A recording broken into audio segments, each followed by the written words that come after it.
Still people are in the waiting room. This meeting is being recorded. Can you admit them? Mr. Madhav, can you admit the people in the waiting room?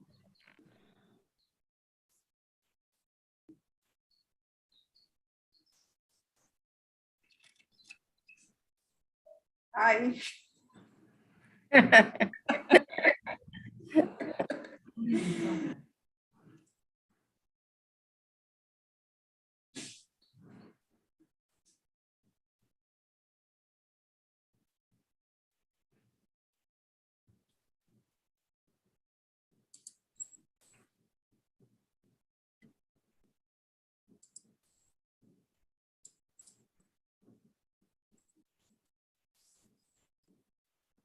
Okay, now we can start. Okay, thank you.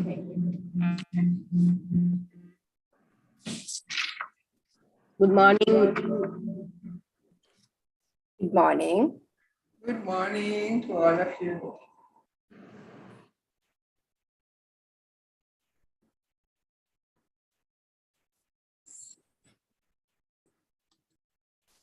Good morning, ladies and gentlemen.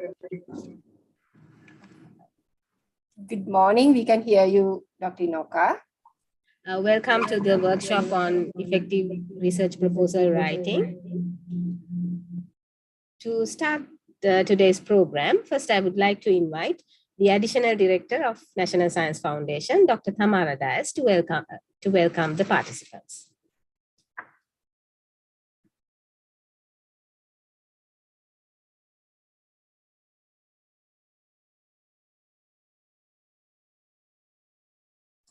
Dr. Tamara, you have to unmute. Yes. Yes. Oh, sorry. That happened. So I'm sorry about it. Thank you, Inoka. Dr. Sepalika Sudasinghe, the Director General of the NSF. Professor Nishara Fernando, our eminent scientist from Colombo University, who is the speaker of today's workshop. Engineer Mahesh Disanayaka, the head of the research division, and my colleagues from the research division and the NSF, and dear participants. First of all, I wish you a very peaceful day today. And this is the third workshop of the series of effective proposal writing that the NSF conducted during the last 2 weeks. As you know, the NSF is a research funding organization, and every year we were calling for research proposals, research grant applications from prospective applicants, and except last year. And this year too, we thought amidst serious economic crisis that we should fulfill our objectives as far as possible. So this is the aim. And we, as usual, conduct this proposal writing workshop for the participants to give some insight as to how you should formulate an attractive research proposal that can be funded with all our limited resources. So, as you know, we are facing a serious crisis in the country today. So what we need is actually our applicants to submit the proposals that will deliver immediate results. I think this is this year it is very special, and you know the problems that we are facing in the country today. So we hope that our prospective applicants will be able to address these and formulate the proposals that the country would need, the benefits that people are seeking in today's context. And also I wish to give you another kind of information that in the previous years, the NSF autonomously decided on the proposals, and we evaluated and we gave away the grants. But we have a directive from the ministry, which was issued last year. We need to get the concurrence of the ministry before we granting funds for any proposal. So what we select, we should submit first to the ministry. So this is a message to all of you, because that means you will know then what is the country's expectation. So with this small remark, I warmly welcome our eminent speaker, Professor Nishara Fernando, and all the participants to this important workshop on effective proposal writing with special reference to social science today. So thank you all of you, and I wish you a good day. Thank you, Dr. Dias. And now it's my pleasure to invite the Director General of National Science Foundation, Dr. Sepalika Sudasinghe, to talk on translating research evidence into practice. Over to you, Madam. Thank you, Dr. Inoka. And thank you, Dr. Tamara, for the opening remarks. And also welcome Professor Nishara Fernando. And I know you are, you have contributed a lot in developing these research proposals. And also the head of the research division, Engineer Mahesh, Dr. Inoka, Dr. Mahesha, and the team here, and also the web administrator today. And because this is a teamwork. And further, what the Dr. Dias explained, I would like to draw your attention on the current need of the country. We all know, and you all are all the researchers of social sciences, and we really expect to contribute in addressing for today's needs and the problems of the society.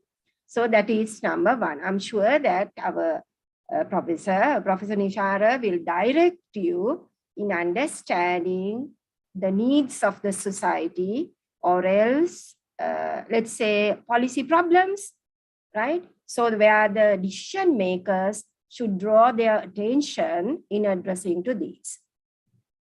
So this is a very important platform because I see here there are nearly 35 researchers you have joined with us. So actually, this is our platform is to support decision making in the country. So that can be political decision making in the sense like these are all policy decisions in the sense from the government, how can we decide in addressing to these problems in the country, social issues, right? So these are all common and all, we know about this when we listen to radio, news, television, and there are so many areas highlighted. So we expect from your side very good proposals which we can promote, which we can support, which we can fully operationalize in the real context. So with that brief note, without wasting time, I know today is a very important day. And again, welcoming and also thanking Professor Nishara for joining today and helping our work. Let me hand over the platform, or let me open the floor. Over to you, Dr. Inoka, to proceed further. Thank you so much for giving me this opportunity. Thank you, Madam. The next thing on the agenda is an introduction to the NSF Research Grant Scheme.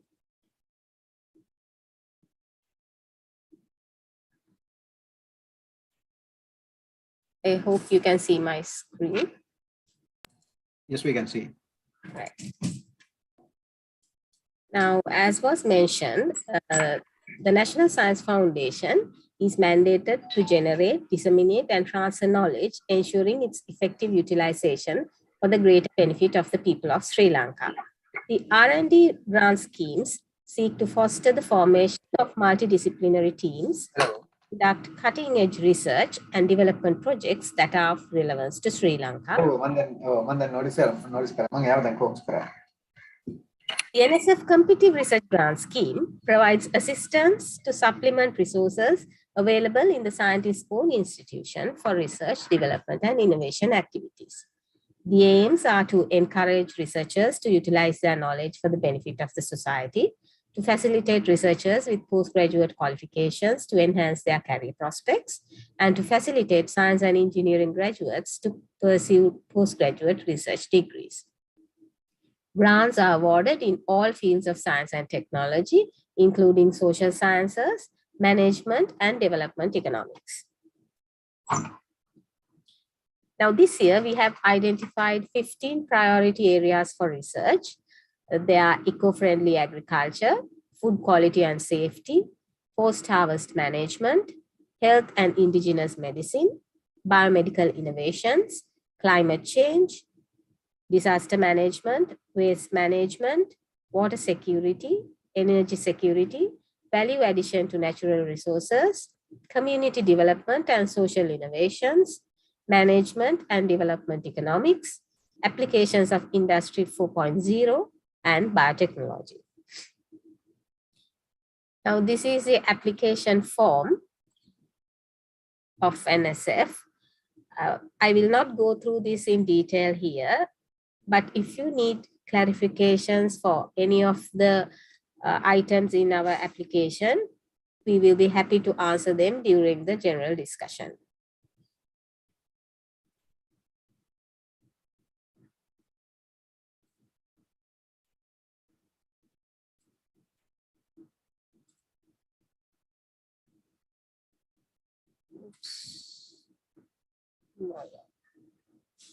Presentation again.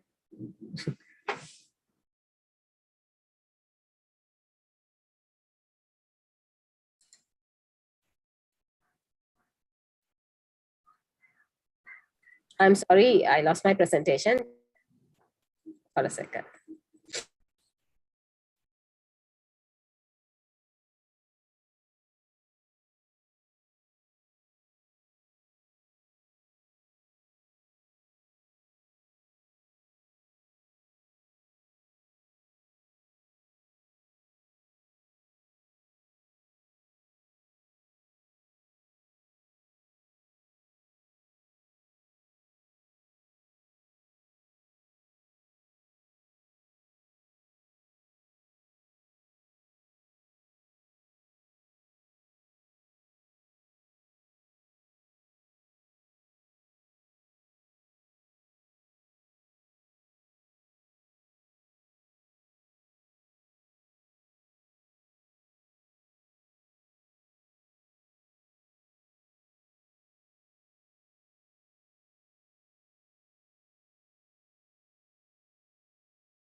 I'm sorry about that.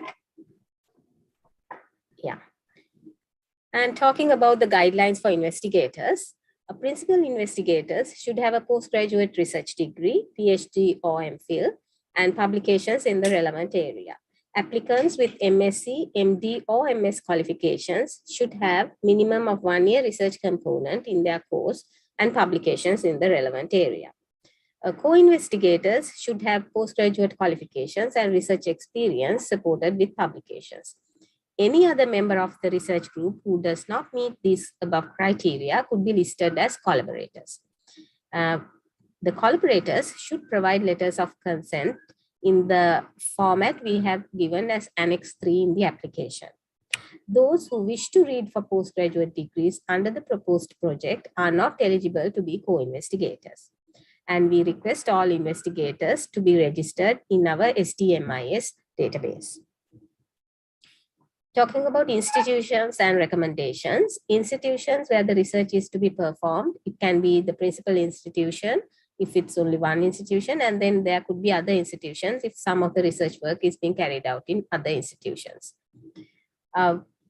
Obtaining the recommendations from head of the institution, Since this year, we are accepting only soft copies of the application. What you have to do is to take the printout of the signature page, then get it signed and scanned and sent to us. We do not accept e-signatures. You have to get the original signature and then scan the copy and send to us. Also, you should get the recommendations from the co-ICE institutions as well, other than the principal investigators institution. In some cases, you need authorization, such as ethical clearance if human or animal subjects are involved.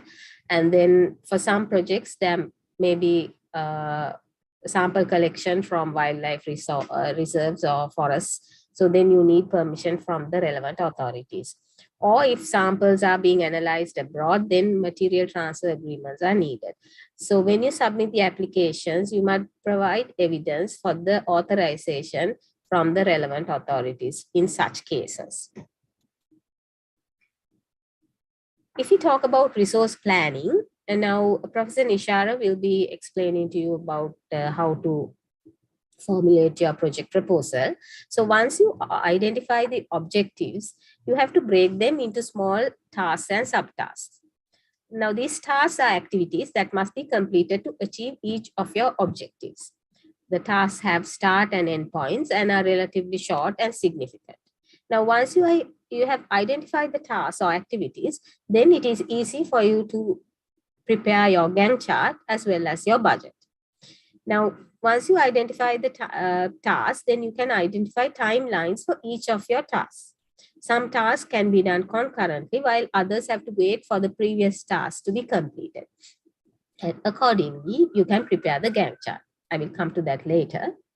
And then also, after you identify your tasks, you can identify and list the resources needed to complete each of the tasks.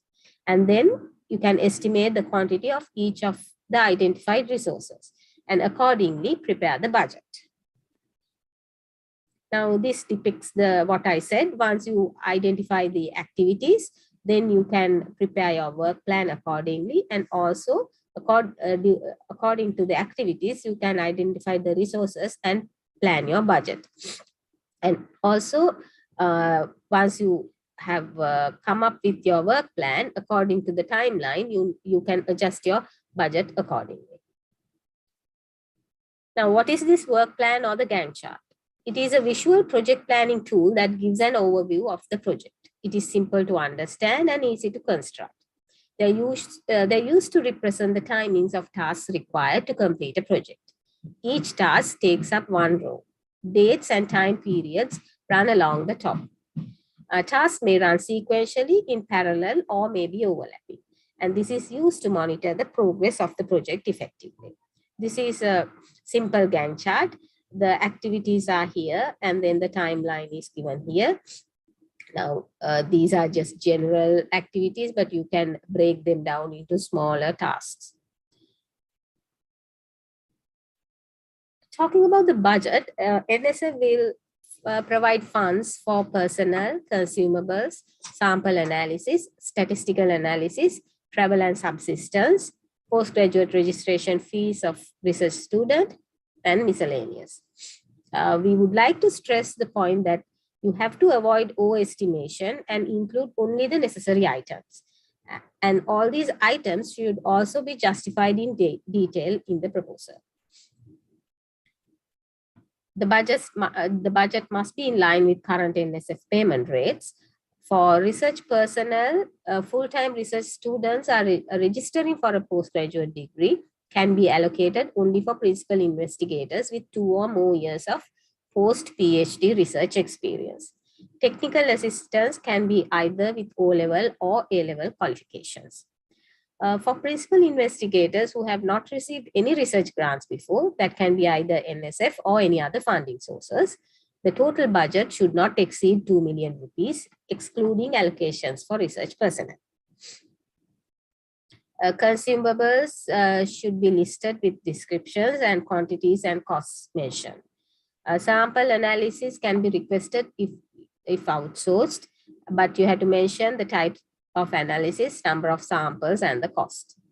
A statistical analysis can be requested if outsourced. Then travel and subsistence can be requested only for field visits related to the project. It has to be with justification, and the place, distance, and the number of visits and costs should be given. And the calculation for subsistence must also be shown. Miscellaneous should not exceed 10% of the total budget. And you can request items such as stationery, data storage devices, printing or photocopying, ethical clearance charges, etc. from miscellaneous.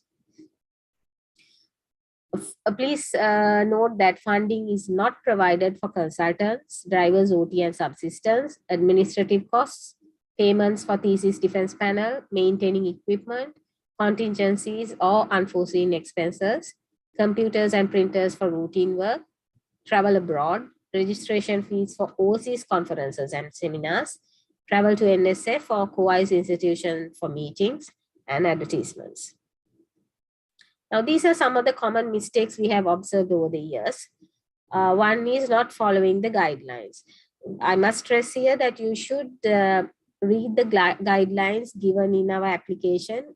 Guidelines are given under each heading, as well as there's a separate guidelines given at the end of the applications. Go through them carefully and stick to those guidelines. Then mentioning names and affiliations in section B.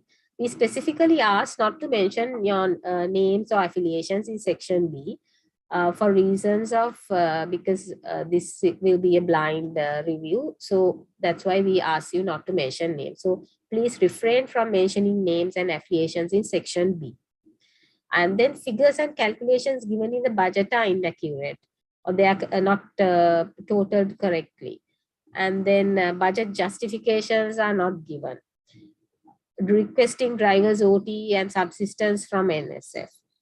Or sometimes the miscellaneous budget is over 10% of the total budget. Requesting funds for contingencies and unforeseen expenditure. Sometimes the output or the outcome is not clearly mentioned. We ask you to mention the outputs and outcomes in point form and not in lengthy paragraphs. But sometimes we do find very lengthy descriptions and not specific to the point outputs and outcomes. And sometimes they are not forwarded through the proper channels. What I mean here, not forwarding through the proper channels is now we accept the soft copy. So the investigator, the principal investigator can submit the application, but they have to get the signatures of their higher authorities and then send the application to us with the scanned signature pages. And sometimes the supporting documents are not attached, such as the CVs, ethical clearance, etc. If I give a brief overview of the processing of competitive research grants, once the closing of application deadline is done, then the applications go through an internal screening. Then they are sent for external review, 2 reviewers for each proposal. And then recommendation of the technical evaluation panel is obtained. And then approval of the Board of Management is taken. Now, as our additional director mentioned, this year, these will go through the ministry and get their approval before awarding of the grants. And the grants will be awarded depending on the funding availability. Now, benefits of being an NSF grant recipient. Once you submit a quality proposal, if you obtain a research grant, then you have the opportunity to apply for international travel grants, OSTP, NSF research awards, gap filling grants, technology grants, and other STMIS facilities. There are 2 awards. One is the NSF Research Award. NSF grants recipients who have attained a high level of excellence in their research work are recognized for their contribution to the advancement of science. This is given annually for projects completed during the previous year. The final report should have been submitted within the time period we give, that is 3 months, and then accepted by the NSF with a very good or good grading. For this award scheme, you do not have to apply. We will be selecting from the completed projects. The other award scheme is a support scheme for supervision of research degrees, or SUSRED awards. This is to motivate and support and recognize scientists or engineers engaged in supervising students conducting research in all areas of science and technology, leading to postgraduate degrees.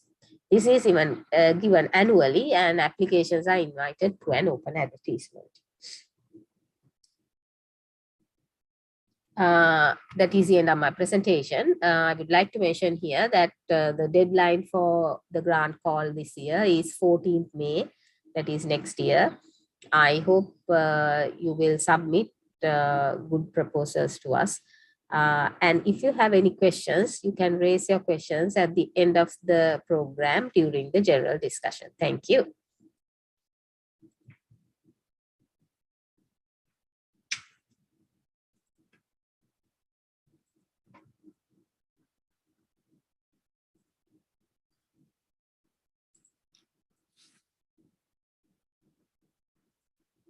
Now, I would like to invite Professor Nishara Fernando to present on how to write a winning research proposal in social sciences.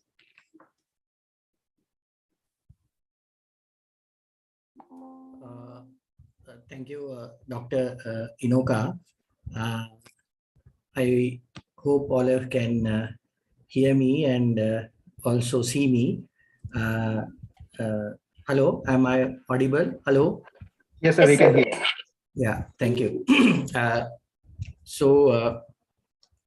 Let me share my screen. So hope you have seen me. So therefore, I just want to switch off the video just to save data. And also, I don't know at what time is the power cut. So if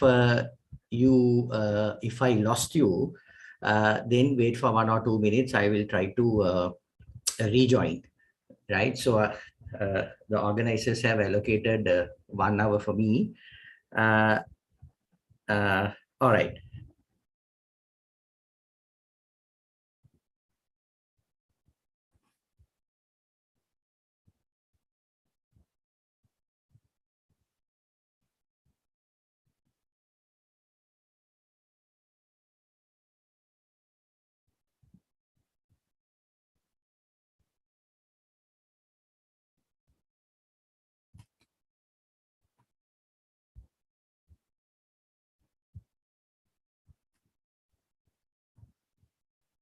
Hope all of you can see the screen. Can you all still see the screen? Yes, sir, we can see. Okay, thank you. Right. Now, the title is How to Write a Winning Research Proposal in Social Sciences. So in order to write a winning research proposal, first of all, I think all of you are coming from a social science background, and all of you might have followed courses on research methodology. I think all of you need to have a good knowledge on the research process. That is very important. Now, if someone raised the question, what do you mean by research? I would argue that research as a way of thinking. Now, for instance, you try to identify a problem. Based on the problem, you try to develop research questions. At the same time, you try to conduct a literature review in order to develop clear and focused research questions, to develop your research methodology, and also to broaden your knowledge on the subject. So based on your problem, questions, hypothesis, then you will select a research design. And after that, based on the selected research design, you will select methods and techniques, and then sampling. Then you go to the field. Sometimes you might have to get ethical clearance to collect data. And finally, you collect, analyze, and you will write the report. So based on the report, sometimes you will also propose some interventions. That is the second step of your research project. So as I mentioned you before, I think you can get more information about myself from just Google my name, and you will find under Google Scholar the work that I have done, and also under ResearchGate. Now, when it comes to research, before writing the research proposal, I think all of us need to have a good knowledge on the process, because when I skim through the form or the application form that NSF has already uploaded, the grant form, here under page, I think under section 1 summary, it has clearly explained title of the project, duration, explain briefly the research problem, research approach, and expected outputs. So you can see here, we start a research with a researchable research problem. So if someone asks, what do you mean by a researchable research problem?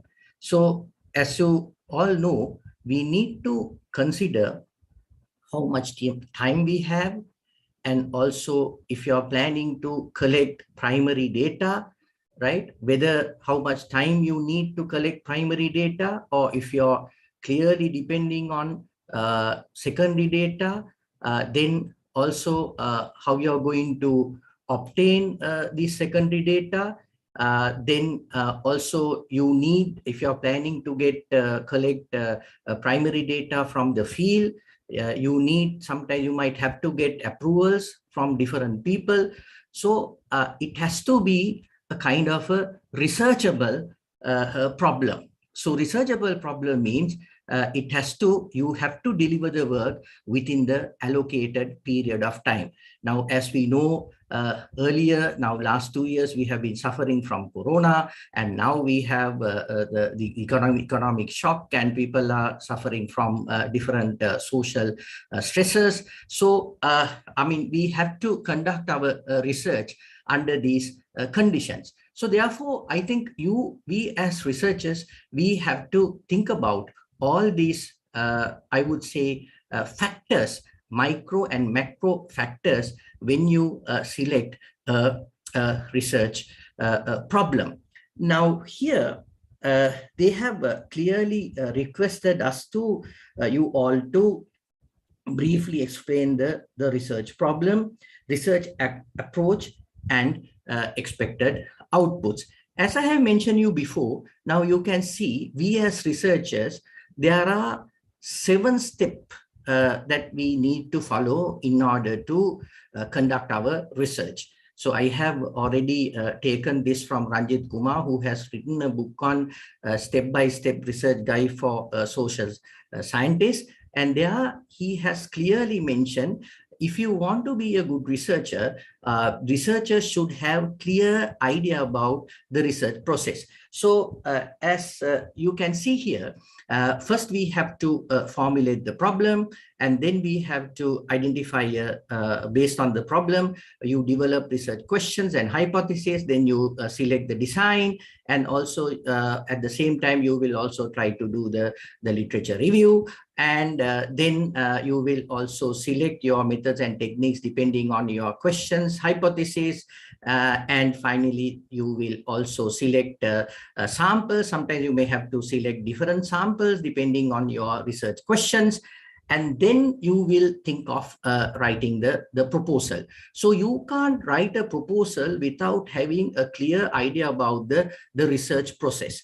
Now, sometimes, you know, people might argue, I think all of you also need to know about the difference between a research proposal and a research design.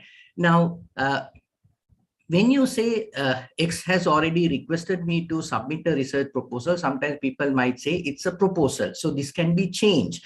And based on the given comments, we are in a position to revise the proposal. So sometimes, people argue there is a difference between research proposal and a research design. Research design is more operationalized plan of your research proposal. So that means, once you develop a research design, then even you can give it to a group of people, group of people, researchers, and ask them to execute the design. So it's more, I would say, more operationalized version of your research proposal. But anyway, we as researchers, we always need to have a clear idea about the research process before we write the research proposal. And also at the same time, as all of you know, that your data collecting approaches are depending on your research questions and hypothesis.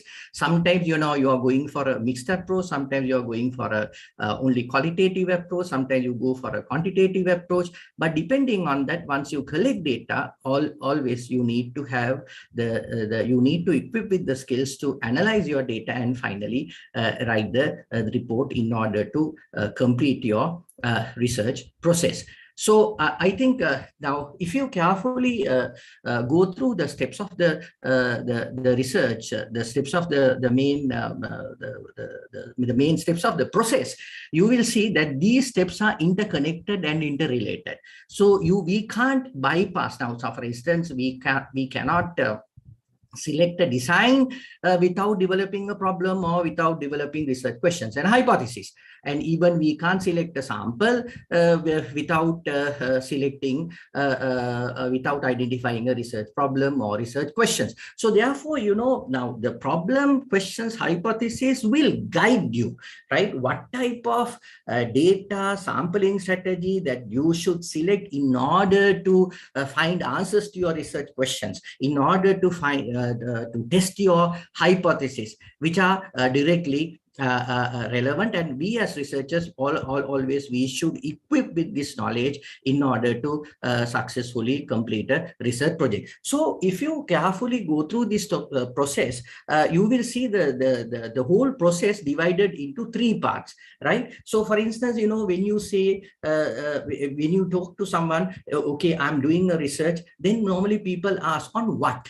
Right. So sometimes, you might say, okay, I'm doing a research on relocated displaced people after tsunami, or I'm doing a research project on municipal solid waste management in Sri Lanka. But I also have selected 3 case studies from India, Sri Lanka, and Nepal. Sometimes you might argue I'm exploring the impact of, let's say, COVID on the society, right? So try to compare Sri Lanka and Indonesia, right? So these are very broad, I would say, research ideas. So we as researchers, always we have to come up with a very focused and clear research questions. That is also very important. So my first point is, before you develop a research proposal, all of you need to have a clear idea about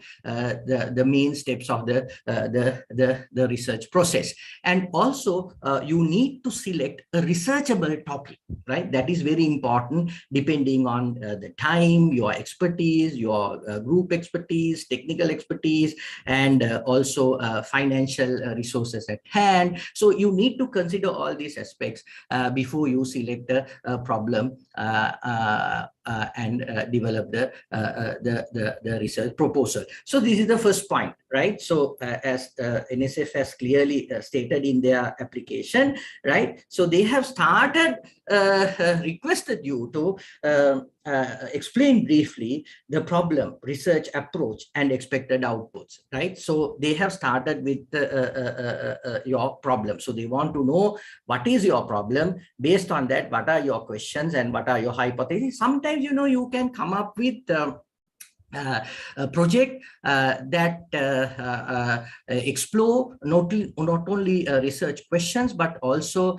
it has hypotheses. Now, for instance, now I think I will give you several examples and we'll try to show, why in some cases we try to develop both research questions and hypotheses. In 2000, I was involved in a project called the Impact of Economic Liberalization on Education, Qualification and Livelihoods of Youth in Sri Lanka. So this was funded by DFID, Department for International Development. From Sri Lankan side, the project was led by Professor Hettige and I was one of the main researchers. And the UK side, that was developed by the project led by Professor Angela Little. And she's the one who wrote the book on Laboring to Learn, Genimata Ganna Vera. And also she has done a lot of research on education in Sri Lanka, especially multi-grade teaching. Now, in this project, actually, this is very important for you to get an idea about how they have developed the project. So they wanted to know that what has happened to education, qualification and livelihoods structure in Sri Lanka after introducing economic liberalization policies.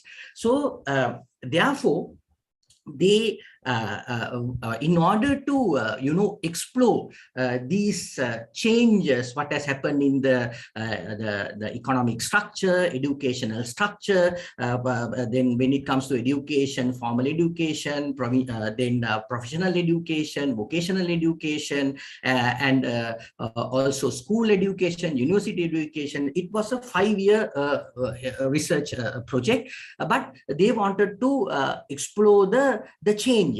And also, not only that, so they also wanted to explore what has happened to the aspirations of youth in Sri Lanka as a result of these changes.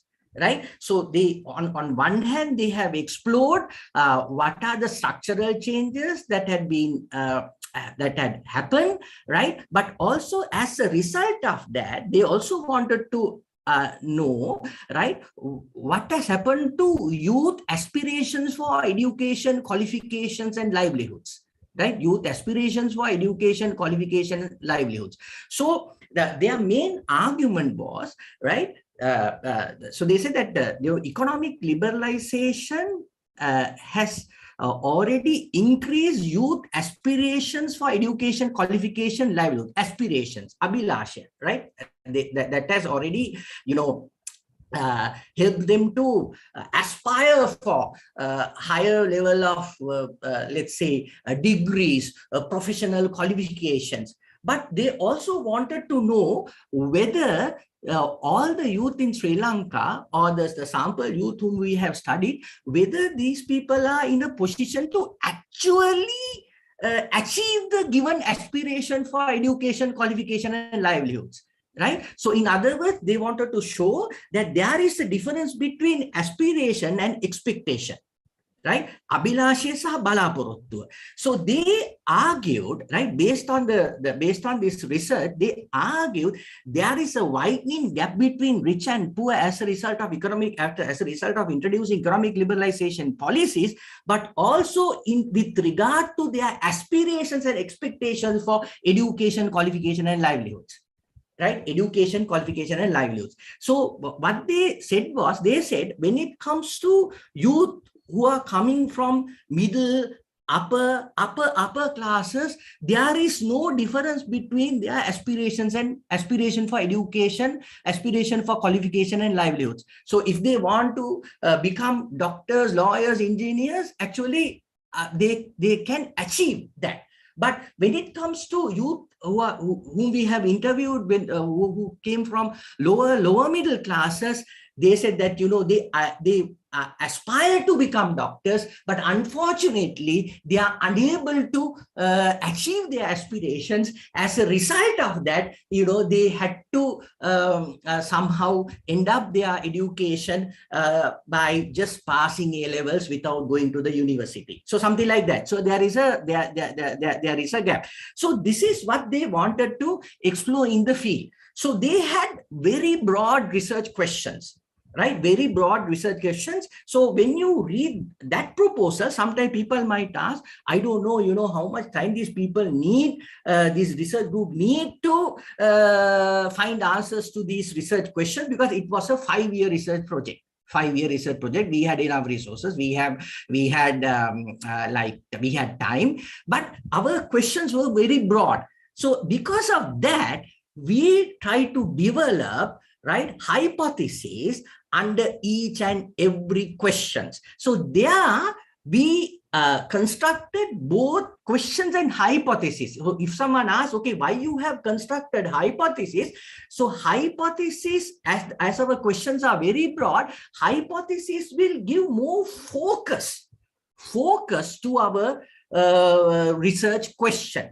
So there we had both hypotheses and questions. In some research projects, we have the problem, but we have only research questions. In that context, sometimes we say that, we try to find answers to the question. But sometimes, when you have both hypotheses and research questions and hypotheses, sometimes we say that, we try to test the hypothesis, right? So, you will see, right, different projects where they have problem, questions, only questions, and in some cases problem, hypothesis. Also you will come up with some research projects with both problems and questions, like the impact of economic liberalization on education, qualification, livelihoods of youth in Sri Lanka. Now the point is there, right? So once you develop the problem question, once you identify the problem, questions and hypothesis, then actually based on the questions and hypotheses, you need to select the design,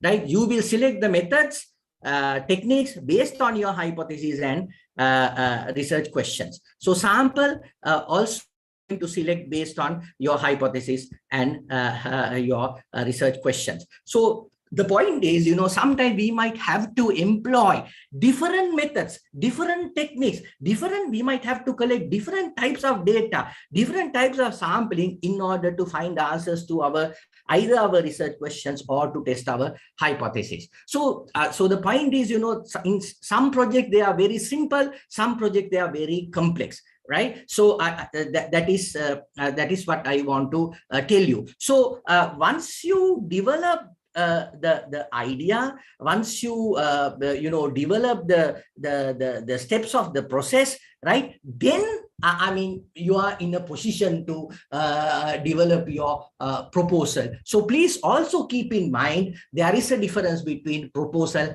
and a design. Now, for example, when we apply for our PhD, normally they ask us to submit our proposal, but once you register, then sometimes they might ask you to submit the design. So the point is there, you had a very, after submitting the proposal, after meeting your supervisor, right there, you have a very good idea about what are you going to do. Based on that, now they have requested you to develop the design. But here they ask you to develop a research proposal. Right. So are there any questions from your side? I will take a lot of examples based on the work that I have been doing and I have done.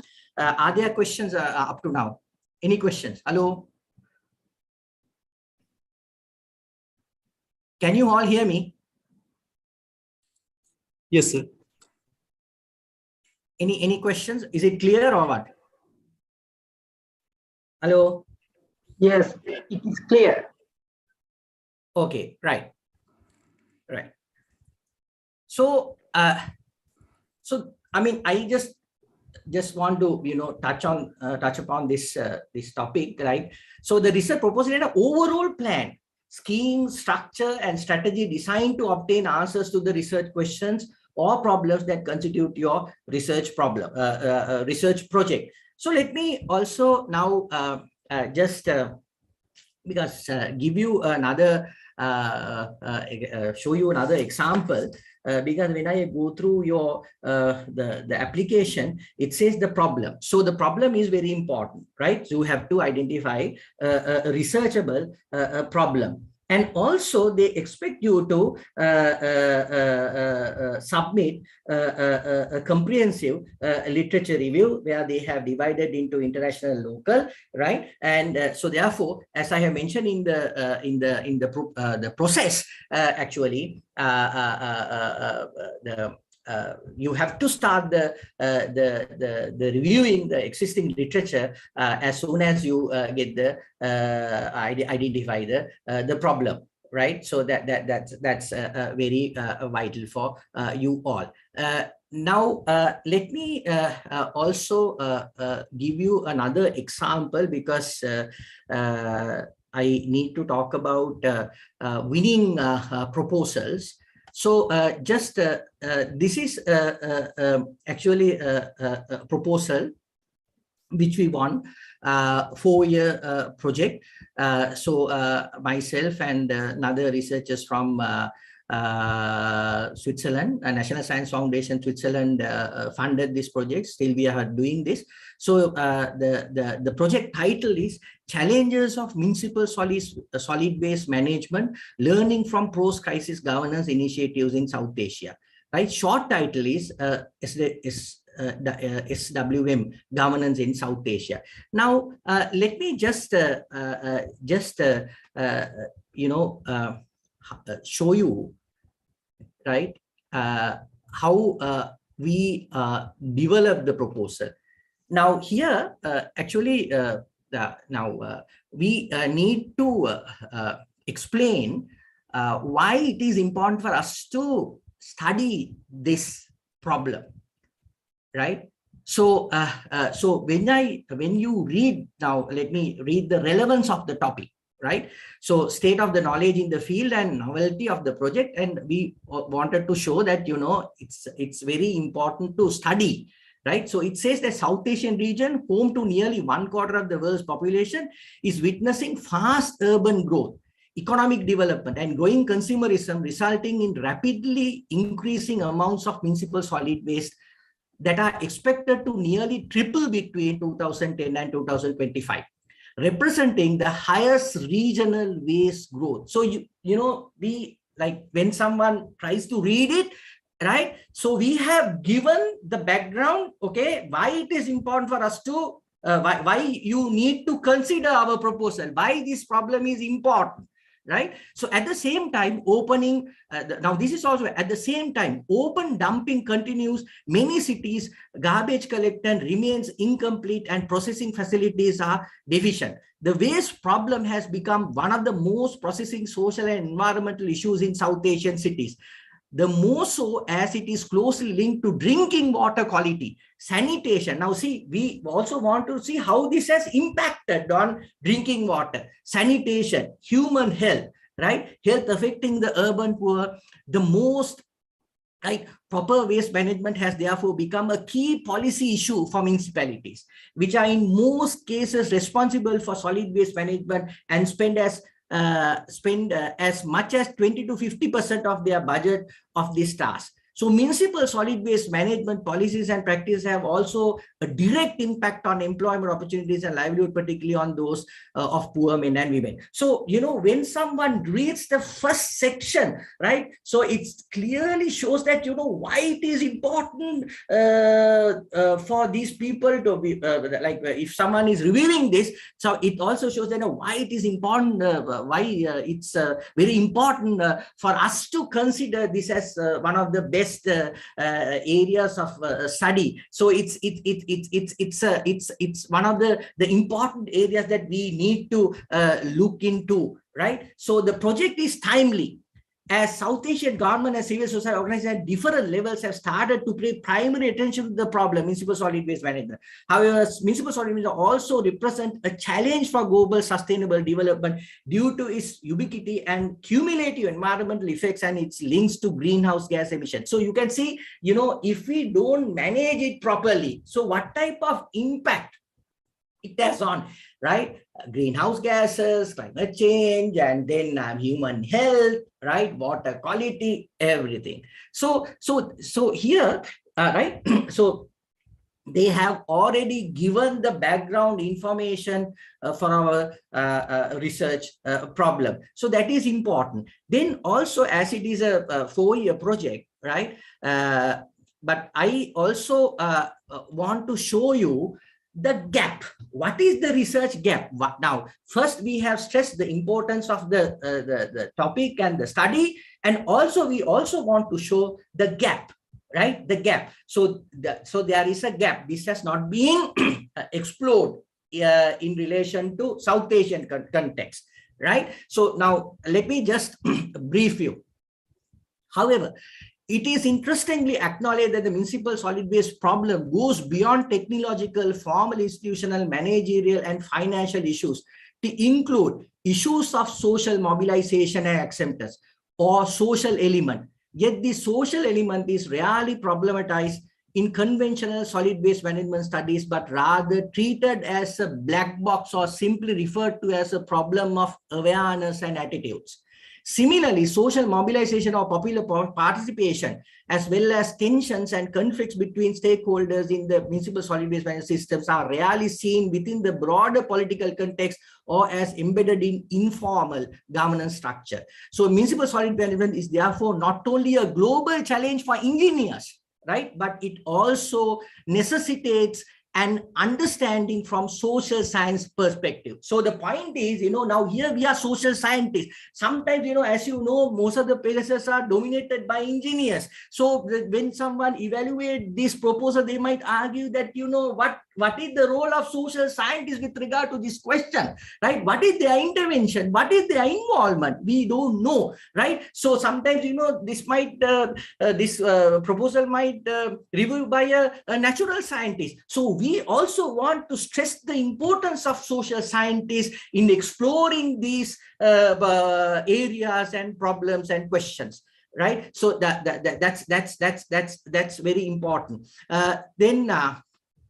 Then we have mentioned based on the theory existing literature, we are talking about political ecology and all that. But I think I just want to show you, right, how to write the short introduction to your problem, right? That is very, very vital, right? Then let me also give you show you another example. Just give me 1 minute.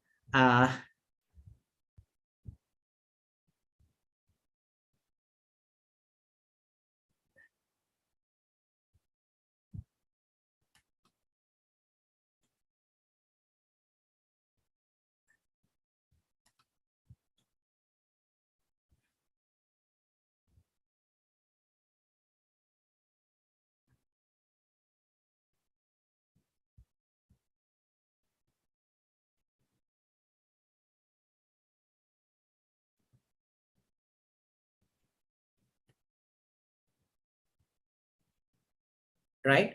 So you can easily find this actually book from the net. This was graduate series volume 6, forced relocation after the Indian Ocean tsunami 2004, case study of vulnerable populations in 3 relocated settlements. It's freely available. Now see the problem statement. It is different from municipal solid waste management. Let me just briefly even explain this to you, right?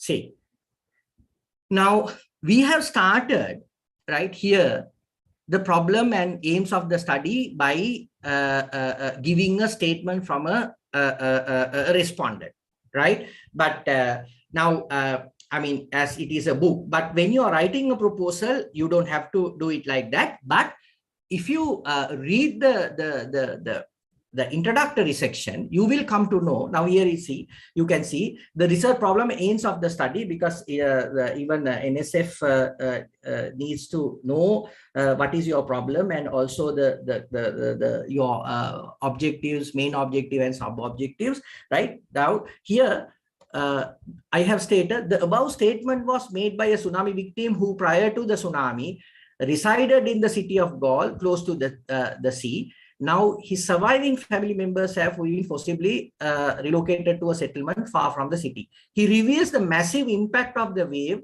and the ripples it caused to his livelihood, and explain the extent to which forced relocation made things worse. Because I think I saw that disaster management, they have already mentioned one of the areas that you can also submit proposals, because we use relocation as a disaster risk reduction strategy. So that is why I have selected this example. So he said, in other words, this statement reveals the central research problem discussed in the thesis: the impact of forced relocation on the livelihoods of tsunami-affected households in Gaul, southern province of Sri Lanka. This study focuses especially on various livelihood strategies, right, employed by economically marginalized relocatees against various stress and risks, right, emanating from forced relocation, and makes an attempt to show how all these stresses and risks have added to an increased social vulnerability. So the point is, we wanted to argue that as the government has used relocation as a disaster risk reduction strategy, but when it comes to when we explore the actual outcomes of this research of relocation, it's clearly evident that most of the people have become more and more vulnerable, or I would argue that those who are vulnerable have become more vulnerable to poverty or chronic poverty situations as a result of relocation. So here you can see, so in order to do that, right, so we wanted to explore the economic and social stresses that people have to grapple with as a result of relocation. And at the end, we also want to show that, people have become more vulnerable. So therefore, in policy wise, when it comes to, if you want to use relocation as a disaster risk strategy in the future, these are the areas that you need to, or these are the policy guidelines that you need to consider to make it more sustainable and workable, and other than making it a failure. Right, so that is also important. I also want to show you another one. This is also, I think, important for you all. Now, see, now I think we know it is very good for you to develop overview of the research process with regard to your research problem and questions before you write your research proposal. For instance, now these are very clear, now I mean, earlier I already showed you, all of us need to have a good idea about your the research process, each and every step of the process. If you don't have an idea, it's very difficult for us to move forward. Now, in relation to our problem, so if someone asks, okay, this is your problem, these are the questions, these are the hypotheses, this is the design, and then methods, techniques, locations, data, then also data analysis, and finally you write your report or different papers. Now here, if someone asks, okay, now what was your problem? So it says defining the research livelihoods of tsunami affected people under the impact of forced relocation. So see, now the problem is very focused, clear, right? And deciding on the research focus, it's not very broad, right? So we have even developed more clearer, more focused, right, research questions, right, based on the problem that we have listed above. So deciding on the research focus. Now here we are focusing on forced relocation and social vulnerability. right? So in other words, if someone asks, okay, now tell us, right, if you have developed a more clear research, I would say title, right? I would say impact of forced relocation on the social vulnerability of tsunami displaced people whose livelihoods are mainly based in the city, although new settlements were situated far from the city, right? So the point is, we have clearly determined an area for empirical study. So we have collected the information by conducting empirical study, primary data, right? From where Akmimana DS division is located far from the city of Galle in the southern province of Sri Lanka. So in other words, we wanted to explore what has happened to the people who lived in the city, now moved into Akmimana area, right, as a result of forced relocation, with the intention of reducing their exposure to future tsunamis and other coastal hazards. This was implemented after reimposing the buffer zone regulation in 2004 Boxing Day tsunami. So then here also you can see developing an analytical framework, right? So livelihoods of tsunami affected people under the impact of forced relocation.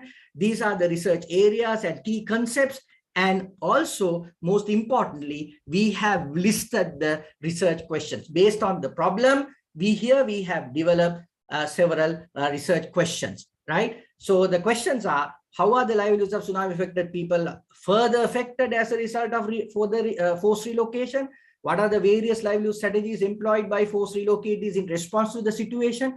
How successful, unsuccessful are these strategies? And what are the response of various stakeholders, government, provincial, central, to the situation? So these are the questions, right? And based on the questions, now you can see we have already selected the case study approach to find answers to these questions. Here you can see, right? So we have selected Akmimana DS division in order to conduct our study. So case study: the livelihoods of forced relocators who are living in new settlements situated far from the city of Galle. So the Akmimana is 20 kilometers away from Galle. So that is why we have selected Akmimana.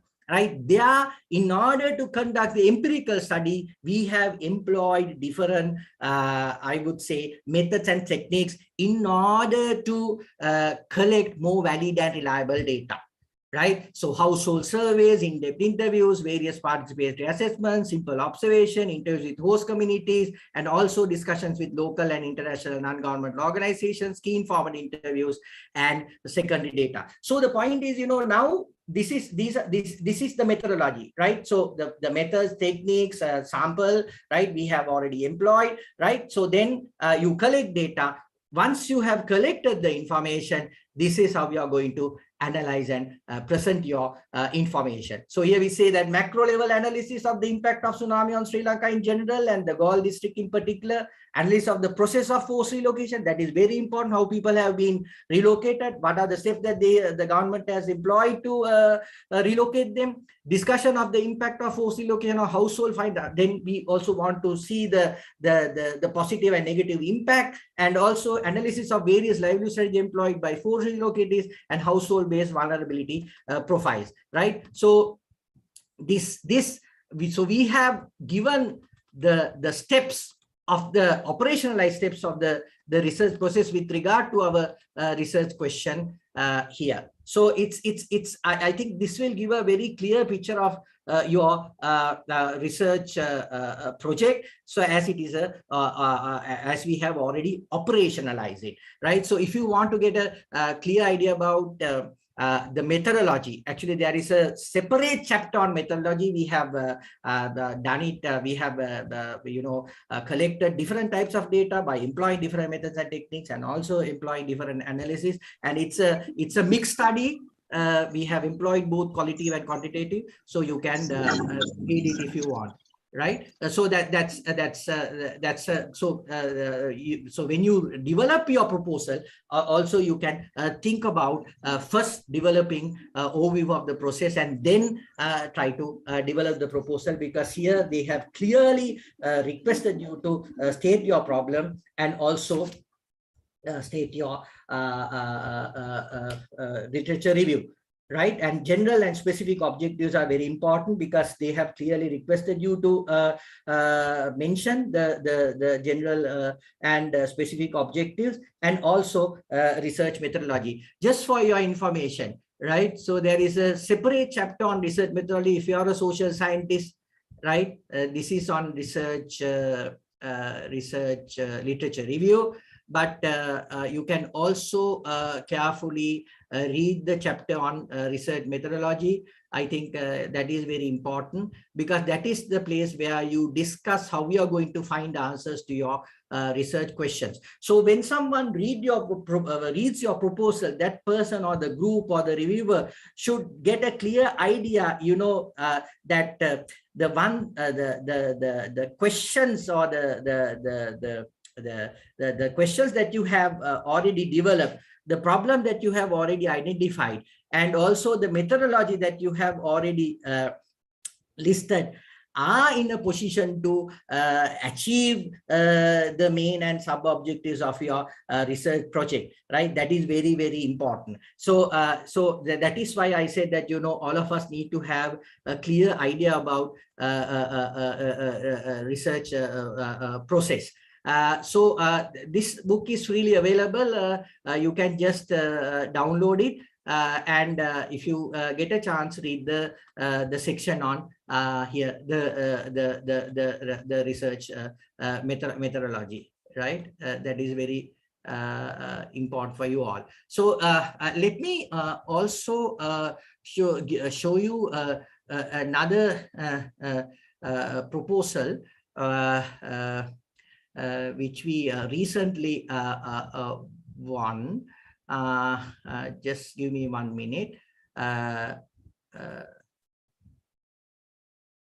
think this one. No.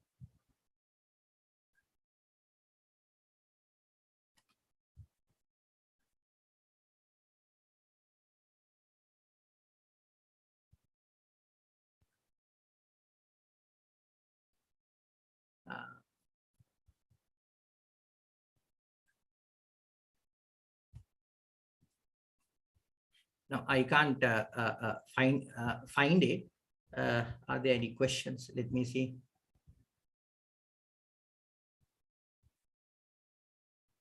Yes, I will send you the link.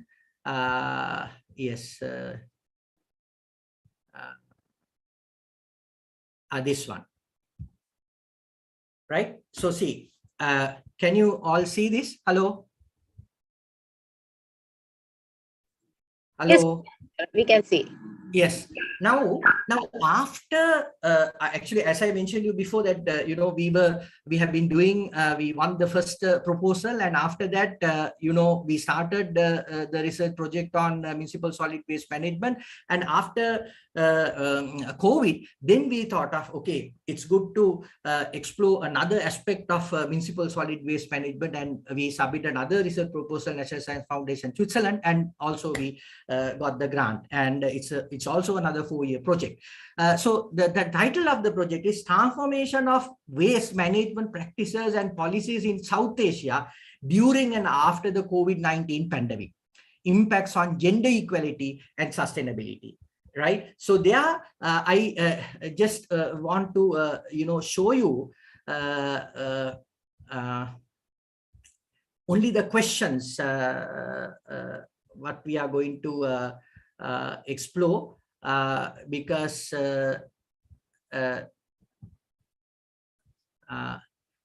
it's here, right? Because we wanted to compare Colombo and Kathmandu Valley. So we have selected Nepal and Sri Lanka, right, to conduct the study. And also, just give me 1 minute to just here, right? So here, the methodology we have developed in stages, right? So even in my GRS book, where we had we employed different methodologies at different stages: first stage, second stage, third stage. So here, when you carefully read, right? So it says that, now, for instance, we want to explore different coping mechanisms and adaptation strategies with regard to municipal solid waste management. Here it says to examine the different coping mechanisms and adaptation strategies. We plan in a first step to describe altered waste chains and institutional architecture in Greater Colombo and the Kathmandu Valley during COVID-19 pandemic. Data collection linked to this objective using participant observation, urban transit walks, and document review, right? Secondary data has already started by the co-applicants and project partners living in South Asia, right? Including Kerala, because now this is linked to our previous project, right? So previous project, actually it has explored. We have explored the municipal solid waste management macro picture in Sri Lanka, Nepal, and Kerala.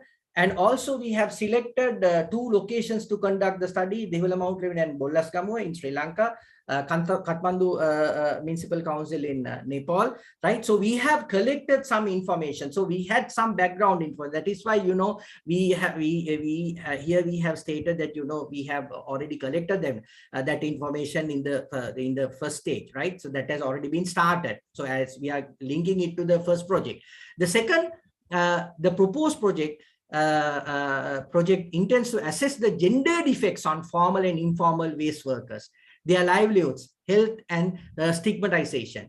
For this purpose, we are planning to reconnect with male and female waste workers in the formal and informal sector with whom we already conducted interviews or focus group during the R4D project. So we have already done some work, right? So we try to link up with our findings to the previous project and then try to move forward, right? So apart from semi-structured follow-up interviews, we intend to engage waste workers in participatory photography. So these are some of the methods that we are going to employ, right? So here you can see that so there are stages: first stage, second stage, third stage, and fourth stage, which we have employed to collect relevant data. So these data directly relevant to different research questions and also objectives. At the end, we try to achieve the main objective and try to find answers to our questions, and definitely it will help us to get a very clear idea about the problem that we want to explore, right? So this is another proposal which we won. And here we have clearly mentioned year 1, but we are trying to do year 2, year 3, and year 4. It's a 4-year project, right? And also in the NSF proposal also, they have already explained, they wanted to know the impact, right? They have clearly mentioned the social impact. They also want to know the social impact of your study and what is the impact that I saw. So I think social, scientific impact, and the economic impact. Here also we have mentioned the relevance and impact of our study, right? That we have clearly mentioned. So I think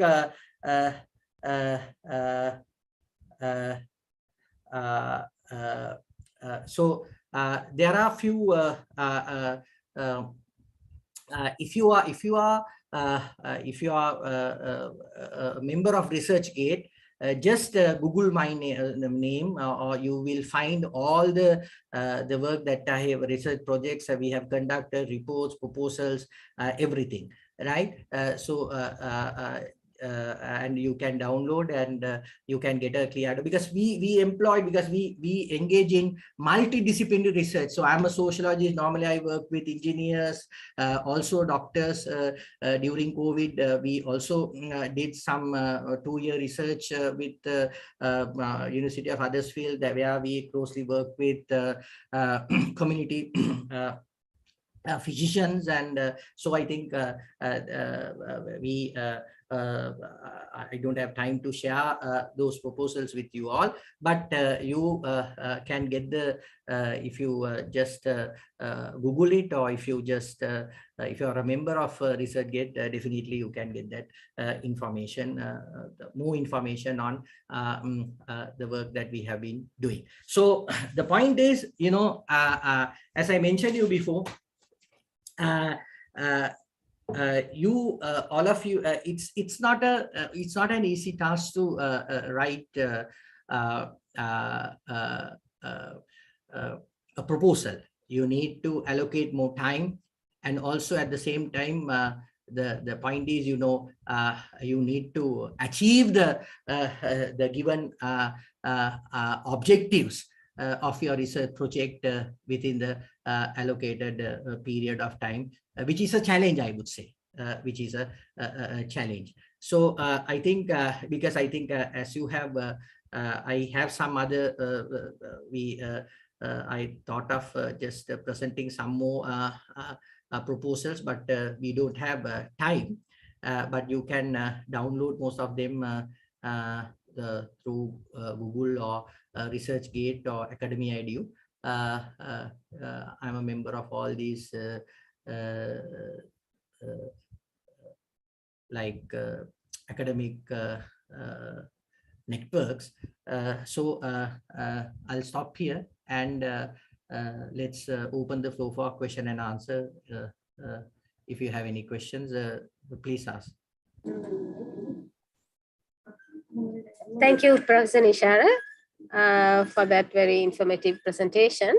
Now the participants can raise questions if you have any. Either you can unmute your mic and ask the question, or else you can post your questions in the chat box. Professor Nishara, there's it's mentioned here that, dear sir, can you mention again the name of the book and the author?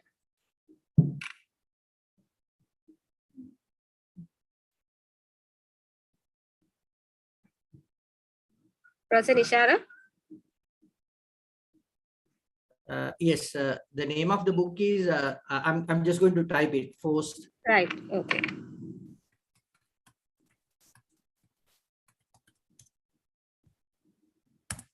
Right. So this is forced relocation after tsunami. This is freely available. I think you can, if you Google my name, you will find all the information, like in the Google Scholar and also ResearchGate. So in the ResearchGate, we have uploaded all the published articles and everything. Like for instance, Inoka, can I get 1 minute from you? Is it all right? Yes. Just give me 1 minute.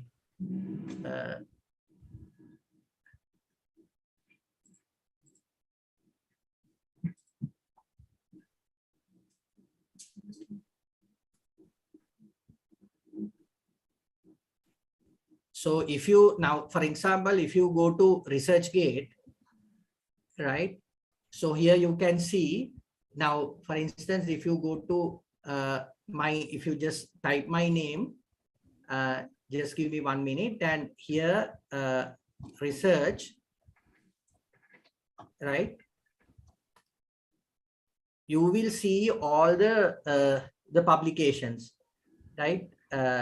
So from 2022 to so I mean, we have uploaded most of the publications, so you can just go through it and download whatever you want.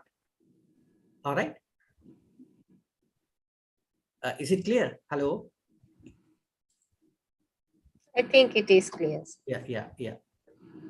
Okay. Yes.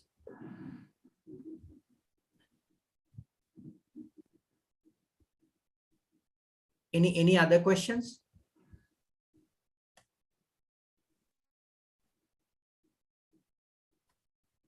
What is this? What is the rate of USD? How much % can we allocate for exchange rate fluctuations? It's up to Inoka. Does the registration fees include? Yeah.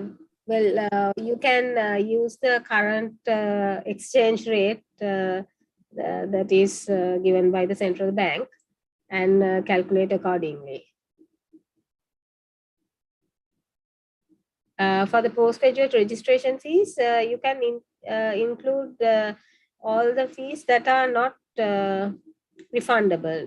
We will not provide funds for refundable fees. The other fees you can include.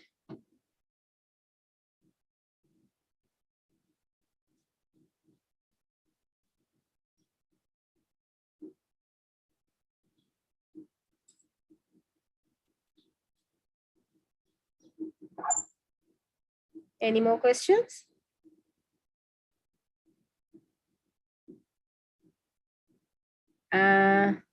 I'm afraid this is regarding the travel rate, but I'm afraid the NSF approved rate is still 25 rupees per kilometer. That we have not revised it, but you can use the university rates and mention it there. But our rate is still 25 rupees. I'm sorry about that.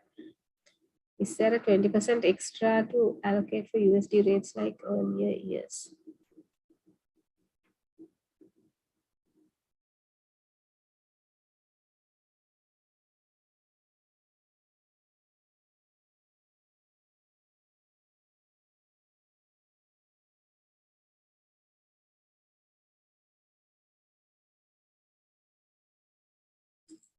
You can calculate at the current rate. So we will see what, we will take a policy decision on that one after processing the applications. For successful applicants, we will see what can be done. For the moment, you can use the current rate and calculate the budget accordingly.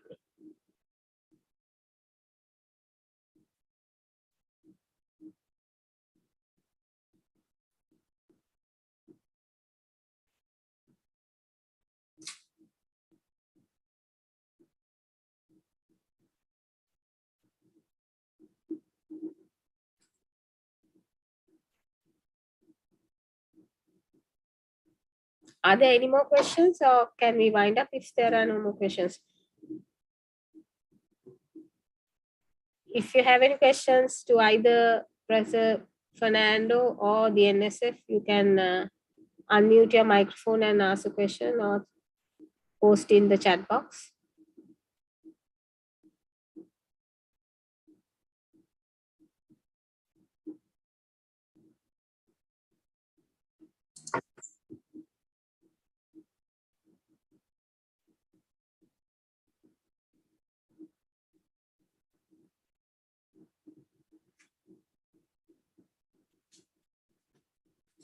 Seems like there are no more questions.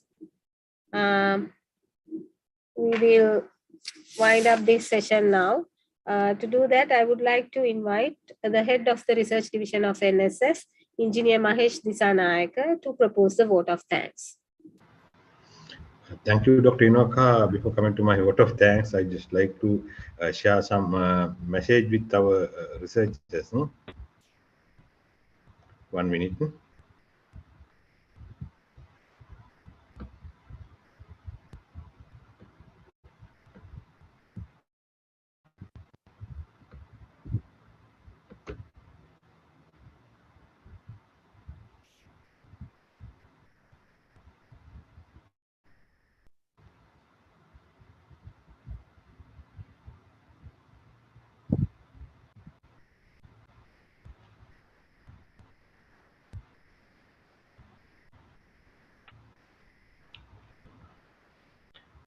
I'm sure that you can see my screen, Dr. Inoka.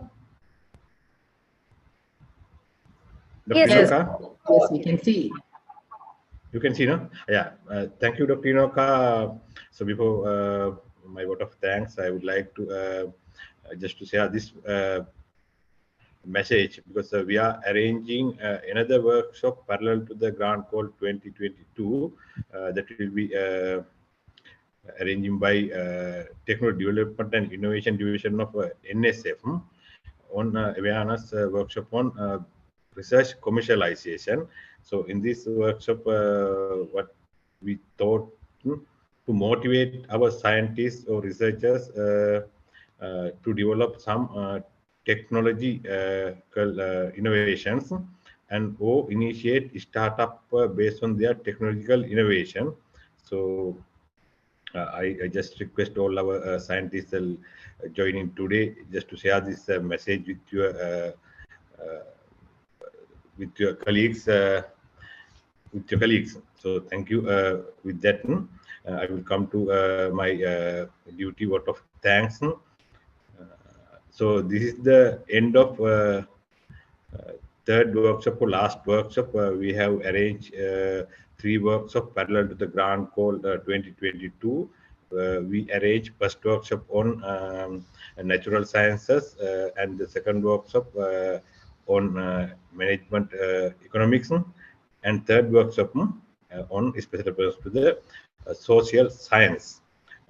So we had a very good presentation, because we know that social science itself has given a unique contribution to the world. So that's why we have arranged this type of separate workshop for our social scientists or researchers in the social science, because even our DG, Dr. Sepalika Singh, also informed us too that this is the high time that we need our social scientists or researchers contribution to the Sri Lanka, because you know that present situation. So that's why we have arranged this one. And I must thank Professor Nisara Fernando from University of Colombo for contributing doing presentation to our social scientists. Very informative, descriptive presentation. I think I'm sure that all had get a good knowledge how to write a proposal on social science. So on behalf of NSF, dear sir, we thank you for your kind cooperation, support given to NSF, and also to the community of researchers in the social science, ultimately the country Sri Lanka. Thank you very much, sir, again. And also, I must thank all our participants, because we had a good number of participants today. Even we do not expect that, and we believe that you all will send us a good proposal targeting present context of their country.